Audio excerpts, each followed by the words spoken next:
Assalamu alaikum wa rahmatullahi wa barakatuh. This is your English teacher, Khalid Yunus Usman. Welcome to lesson 5.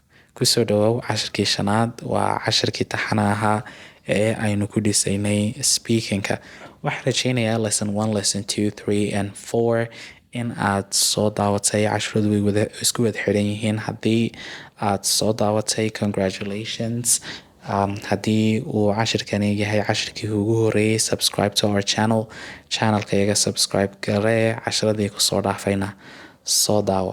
Cashirkayaga maanta wuxuu ku saabsan yahay qofkii waxaad kulanteen, qof aad asxaab tihiin ama qof aad family tihiin ama qof aad si kale isu garanayseen ayaad muddo dheer kadib aad is aragteen. Wada hadalkaaga marka aad salaanta kadib salaantii aad ka soo baxdo waxaad ku dhihi kartaa I haven't seen you for a long time. I haven't seen you for a long time. Muddo dheer kuma arage. Waad isqarisay waa lagu waayay. I haven't seen you for such a long time. Waxa kaloo dhihi kartaa you are quite a stranger. Yani waxaa tahay qof gariib aad noqotay. Yani muddo badan ismanu arag. In badan baynu kala maqnayn.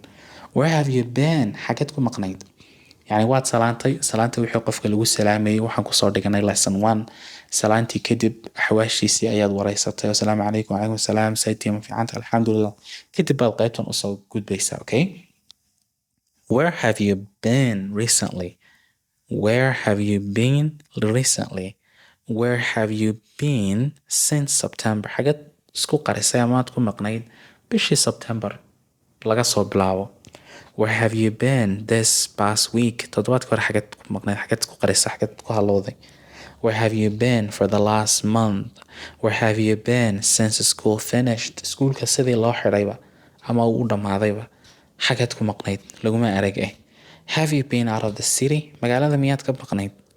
Have you been out of the city? Have you been ill? miyaad xanuunsanaysay? I have been busy. kuwanina waa jawaabihii adigu siin lahayd. Okay, like for example waan kulanay, iska soo horbaxnay, waan ku salaamay, muddo ismanu arag, markaasaan ku yidhi where have you been? xageed ku maqnayd?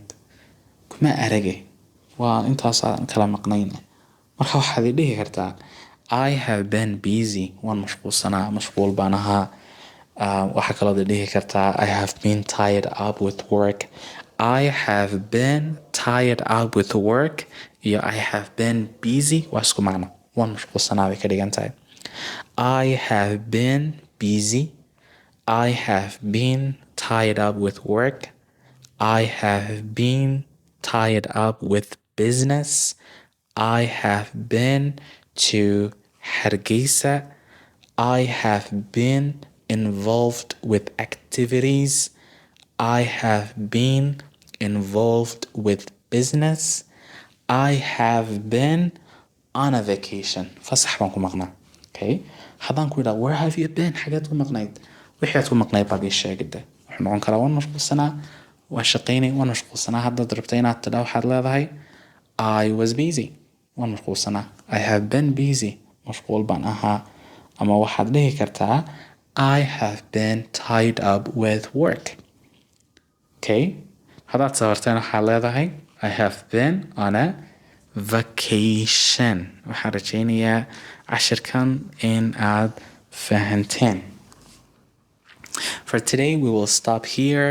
ardayda sharafta leh videoga ku xiga ha moogaan inaad daawato. Englishku waa maalinba wax yaroo kugu kordha.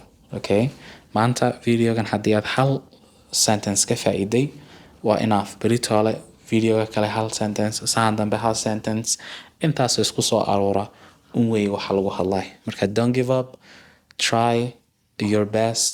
videoyadana ha ka daalin, ha ka caajisin, halkaa ku haysaa ugu sii wad. cashirka ku xigana aan isugu imano. Thank you very much guys. Assalamu alaikum wa rahmatullahi wa barakatuh.